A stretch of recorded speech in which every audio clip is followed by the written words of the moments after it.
அன்பானவர்களுக்கு வணக்கம். நம்ம சுட்டும் விழி சுடரை சீரியல்ல நம்ம வெற்றி இனிமே அபி சுடர் மட்டும் இல்லை, அவங்க அண்ணன் ஃபேமிலிக்கும் நான் தான் பாதுகாப்பாக இருக்க போகிறேன், யாரையும் நீ தொடக்கூட முடியாது அப்படின்னு சொல்லி தான் கழுத்தில் கர்ணாவும் வெற்றியும் ஒன்றா இருக்கிற லாக்கெட்டை தூக்கி கர்ணாவோட மூஞ்சில தூக்கி எறிகிறாரு. நம்ம அபியையும் சுடரையும் வெற்றி தன்னோட மனைவி மகளா அணைச்சு கூட்டிட்டு போறாரு. நம்ம அபி வெற்றியை நம்பி ஏத்துக்க போறாங்களா, நம்ம சுடர் வெற்றியை அப்பான்னு கூப்பிடுவாங்களா, அடுத்தடுத்து என்ன நடக்க போகுது தெரிஞ்சுக்கிறதுக்கு முன்னாடி இந்த வீடியோக்கு ஒரு லைக் போட்டுக்கோங்க. ஸோ பார்த்தீங்கன்னா நம்ம வக்கீல் பிரபாகரன் பார்வதி அக்காவை போஸ்ட்மார்ட்டம் பண்ண டாக்டர் உயிரோட இல்லை, ஆனால் அவருக்கு அசிஸ்ட் பண்ண டாக்டர் இங்கே தான் தஞ்சாவூரில் இப்போ பார்த்துக்கிட்டு இருக்காராம். ஆனால் அவரும் இப்போ இன்னொரு 2 நாளில் அப்ராட் போகிறாரு. அந்த டாக்டரை அவர் அப்ராட் போகிறதுக்குள்ளே நம்ம பிடிச்சி அந்த டாக்டர் எதுக்காக பொய் சொன்னார், உங்களுக்கு இந்த கேஸை பற்றி என்னென்ன விஷயம் தெரியும் அப்படின்னு விசாரித்தோம்னா இன்னும் நிறைய டீட்டெயில்ஸ் தெரிய வாய்ப்பு இருக்குது. ஆனால் மாணிக்கம் எங்கே இருக்கான் அப்படிங்கிற விஷயமும் எனக்கு தெரிய வந்திருக்கு. அதனால் மாணிக்கத்தையும் பார்க்க வேண்டியிருக்கு, இந்த அசிஸ்டன்ட் டாக்டரையும் போய் விசாரிக்க வேண்டியிருக்கு. அதுதான் ஒரே குழப்பமாக இருக்குது. 2 பேரையும் விட்டாங்கன்னா கிடைக்க முடியாது. அதனால் என்ன பண்ணுறதே தெரில அபி அப்படின்னு அபிக்கிட்ட சொல்லிக்கிட்டு இருக்காங்க. அதனால் அபி, நான் வேணா போய் தஞ்சாவூரில் டாக்டரை பார்த்துட்டு வரேன், நீங்கள் மாணிக்கத்தை தேடி போங்க, 2 பேரையும் விட்டால் கிடைக்க மாட்டாங்க, 2 பேருமே முக்கியமான எவிடன்ஸ் அப்படின்னு சொல்லி அபி சுடரையும் கூட்டிக்கிட்டு தஞ்சாவூர் போகிறதுக்கு முடிவு பண்ணுறாங்க. இன்னொரு பக்கம் சுடர் ரொம்ப அமைதியாக வர்றதை பார்த்து நான் கடவுள்கிட்ட வேண்டிக்கிட்டேன், என் கூட செல்ஃபி எடுத்துக்கோ அப்படின்னு வெற்றி கேட்க, நீங்கள் கடவுள்கிட்ட வேண்டினதுனால செல்ஃபி எடுக்க விடுறேன் அப்படின்னு சொல்லி உம்முன்னு செல்ஃபி எடுக்க விடுறாங்க.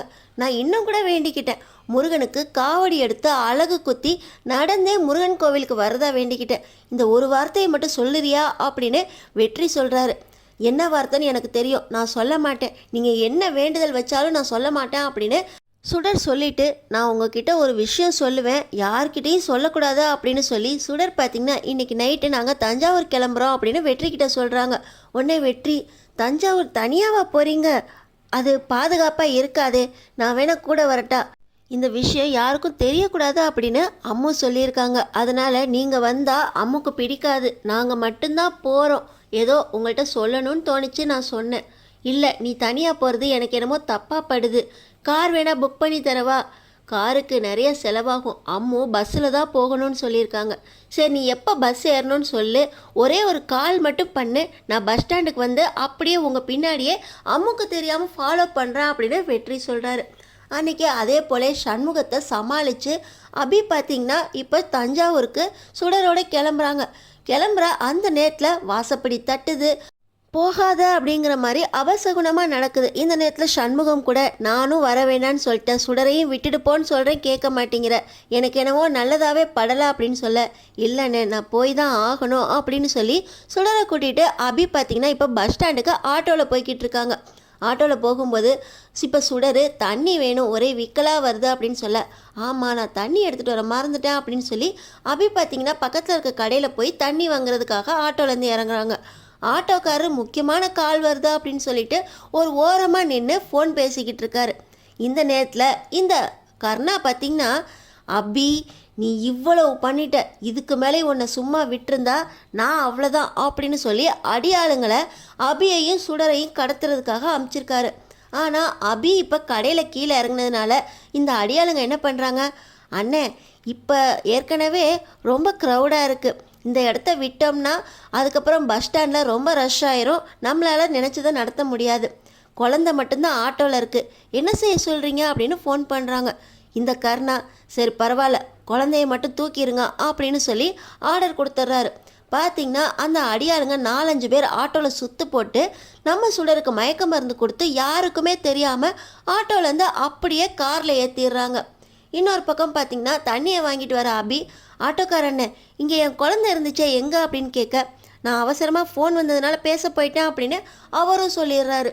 இன்னொரு பக்கம் வெற்றி, இவ்வளோ நேரம் ஆயிடுச்சு அப்பயே சுடர் ஃபோன் பண்ணிடுச்சே, இந்நேரத்துக்கு பஸ் ஸ்டாண்டு வந்திருக்கணுமே அப்படின்னு வெற்றி அங்கே பரபரப்போடு இருக்க, இப்போ குழந்தைய காணானோடனே அபி பார்த்திங்கன்னா உடனே வெற்றிக்கு தான் கால் பண்ணி என் குழந்தை எங்கே அப்படின்னு கேட்குறாங்க. சத்தியமாக தெரியாது அபி, நீ எங்கே இருக்கன்னு சொல்ல, நான் வரேன், சுடர் எங்கே அப்படின்னு அவரும் கேட்குறாரு. அப்போ சுடர் எங்கே இருக்கா அப்படின்னு வெற்றிக்கும் தெரியாது அப்படின்னு அபிக்கு அங்கே சந்தேகம் வந்துடுது. இப்போ பார்த்தீங்கன்னா வேகமாக சுடர் எங்கன்னு அபிக்கே தெரில அப்படின்னு ரொம்ப சங்கடத்தோட வெற்றி பைக் எடுத்துக்கிட்டு நம்ம சுடரை தேடி வராரு. இன்னொரு பக்கம் இந்த கர்ணா இருக்க இடத்துக்கு அவங்க அடியாளுங்க இந்த சுடரை மயக்கத்தில் அப்படியே தூக்கிட்டு வந்து சேரில் போடுறாங்க. நீங்கள் சொல்லியிருந்தா அப்படியே வர வழியிலேயே இந்த பொண்ணை தூக்கி போட்டு போயிருப்போம். நீங்கள் என்னண்ணே இங்கே தூக்கிட்டு வருது? நீங்கள் எதுக்கு இந்த விஷயத்துலலாம் வரீங்க? நாங்களே முடிச்சிருக்க மாட்டாமா, சும்மா கடலில் தூக்கி போட்டுடலாண்ணே அப்படின்னு இந்த அடியாளுங்க சொல்கிறாங்க. இல்லை இல்லை, இவ 10 வருஷத்துக்கு முன்னாடியோ அந்த சாமியார் சொன்னார் என்ன அழிக்கிறதுக்காக இவ பிறந்திருக்கா அப்படின்னு. இவளை நான் தான் அழிக்கணும் அப்படின்னு சொல்லி இந்த கர்ணா பேசிக்கிட்டு இருக்க. இந்த குழந்தைய சும்மா உயிரோட விடமாட்டேன் அப்படின்னு கர்ணா பேசிக்கிட்டு இருந்ததை அங்கேருந்து வெற்றியும் அபியும் கேட்டுடுறாங்க. வெற்றி பயங்கர கோவத்தோட, கர்ணா ஒரு சின்ன குழந்தைய கொல்ற அளவுக்கு துணிஞ்சிட்டியே. அபி கூட சொன்னான் குழந்தைய காணோன்னே உன் நம்ப கர்ணா தான் இந்த விஷயத்தில் கடத்தியிருப்பான் அப்படின்னு. ஆனால் நான் தான் நம்பலை. அப்படி இருந்தும் உன் ஃபோனை ட்ராக் பண்ணி வந்து பார்த்தா என் பச்சை குழந்தை, இந்த குழந்தைய இங்கே போட்டிருக்க. என்ன சொல்கிற வெற்றி? இந்த குழந்தை உன் குழந்தையா? அபி இது உன் அண்ணன் குழந்தை இல்லை அப்படின்னு சொன்னோடனே நம்ம அபி சட்டையை பிடிச்சி, என்னடா என் குழந்தையவே கொல்ற அளவுக்கு துணிஞ்சிட்டியா?